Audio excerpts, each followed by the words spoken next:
Kahit na nagpahayag ang ilang mga stars sa suporta sa ABS-CBN sa pagbibigay nito ng makabuluhang programa in the service of the Filipino sa Kapamilya Forever campaign ng network, may ilang pa rin na nag-aalinlangan kung talaga bang hindi iiwan ng kapamilya.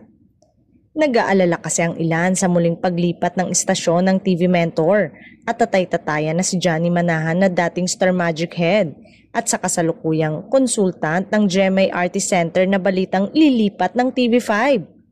Hindi itinanggi ni Johnny Manahan o Mr. M na may ilang kapamilya stars na kumausap sa kanyang isama na sila sa paglipat nito sa TV5.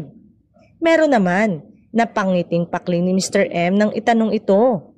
Kahit may ilang nagninega sa desisyon ni Mr. M na tanggapin ang alok ng TV5, may ilang stars namang masaya para sa kanya. Pero ang komento ng ilan ay huwag na daw sana manghikayat ng mga artista na sumama sa kanya sa TV5, lalo na ang mga kapamilya stars na ilan ay may alam naman na lahat na malapit sa kanya. May sariling talent arm na rin ang Kapatid Network at baka makatulong si Mr. M na magkaroon sila ng mas maraming stable stars. Lalo na nga at may sabi ay hanggang 2027 na lang ang partnership ng TV5 and ABS-CBN Studio. Kaya kailangan na rin nilang maghanda na magkaroon ng sariling artista.